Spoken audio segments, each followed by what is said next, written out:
Back to school season can mean back to school colds. We're going to tell you what to watch out for today on CNN Student News. I'm Carl Azus. Welcome to the show.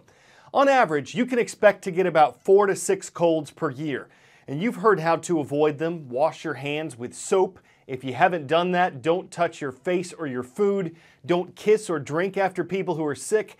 There's a virus that's been spreading in some parts of the U.S. It's called enterovirus. It's common, and it's usually not deadly. But a particular strain of enterovirus has sent hundreds of kids to the hospital this summer. One doctor says many of the cases she's seen are from children who have a history of breathing problems, like asthma or wheezing. So if you have asthma, doctors say it's important to keep taking your medication.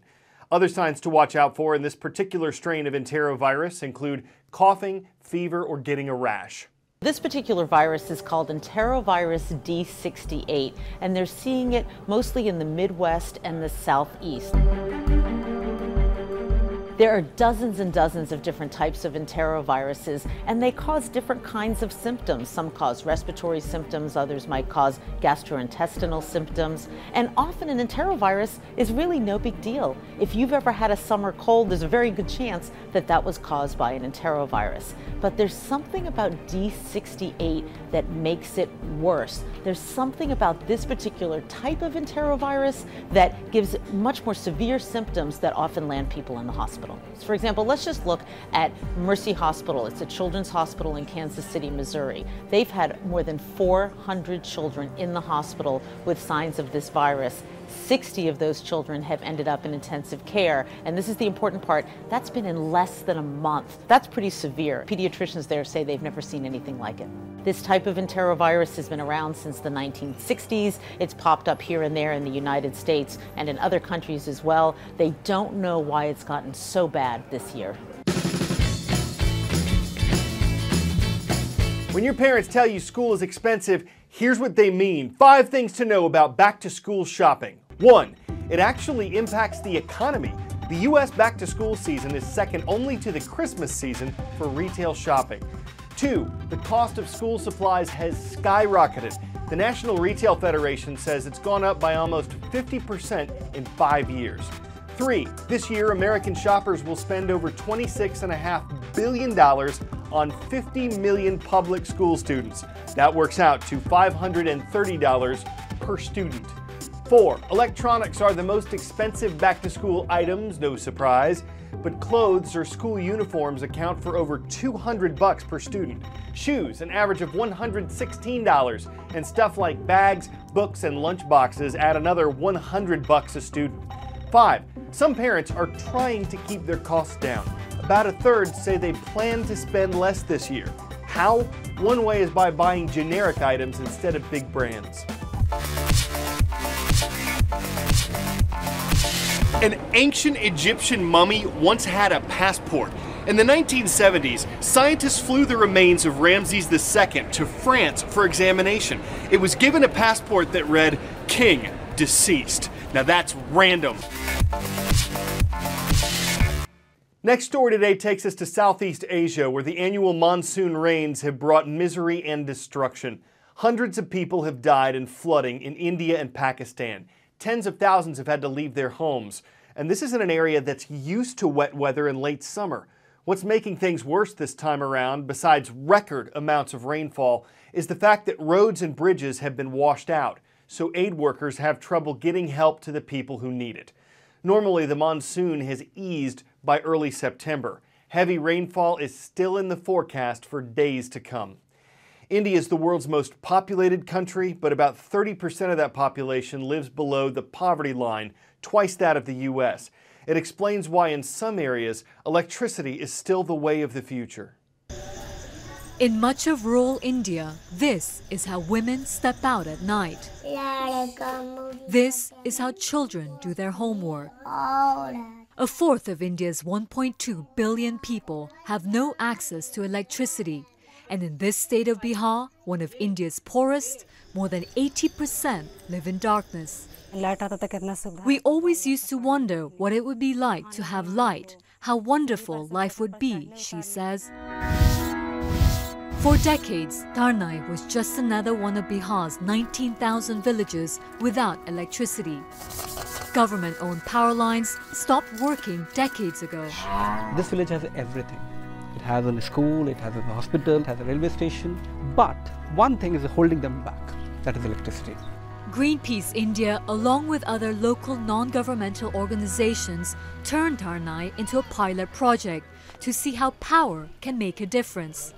In this village of 2,200 people, 60 solar street lamps have been set up, and every single household now has access to power 24/7.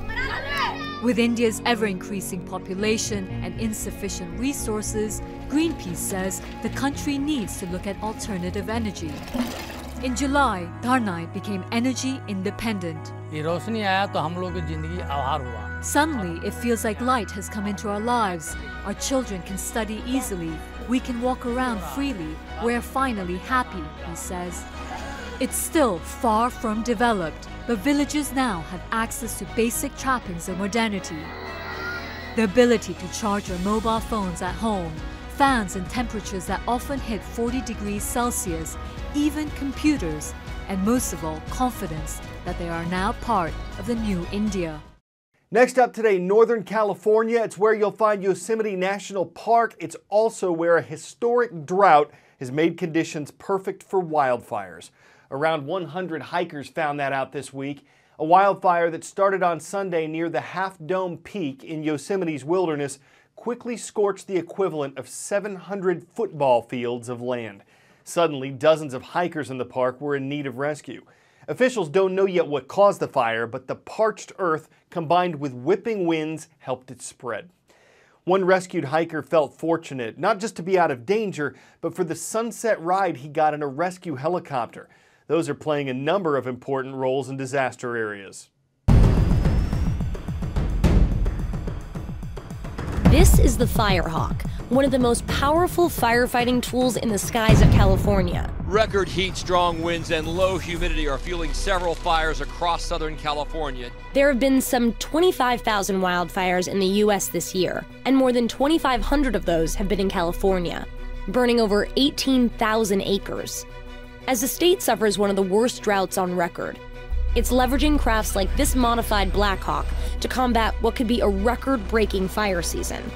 This Firehawk has a retractable hose that can suck up 1,000 gallons of water in just 1 minute. Its engine is optimized to withstand temperatures over 1,500 degrees Fahrenheit, and it can hit 183 miles per hour. Traditionally, airplanes have been the main aerial tool in this dangerous firefight, but helicopters have proven to be useful as well. The National Guard in New York, Oregon, Nevada, and Florida each operate Firehawks.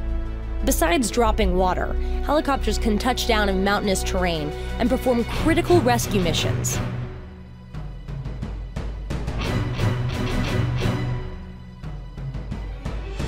Firehawks have also been used in natural disaster relief and were used in the recovery efforts following Hurricane Katrina.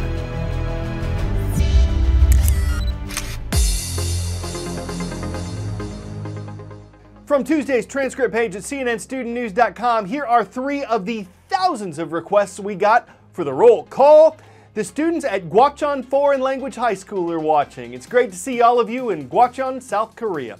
Across the Pacific and moving inland to St. Louis, Missouri, hello to the Panthers of Melville High School. And on the East Coast in Seaford, Delaware, we've got the Blue Jays on our roll. They're perched at Seaford Middle School. One is a Democrat, one is a Republican. Both spent 8 years leading the U.S., and they appeared together Monday to promote a new scholarship program. Presidents George W. Bush and Bill Clinton have grown closer since their time in office. We were laughing about going to restaurants and having to spend our time taking selfies with people. At least they're still asking, you know. Yeah, that's right. Still, they probably never pictured the selfie phenomenon. Kind of makes you wonder who set the precedent for that. It's good to see their camaraderie over it. Could you call that photosynthesis? I really wanted to plant that pun, though I'm not sure it was fully developed. CNN Student News returns tomorrow. Hope you'll be watching.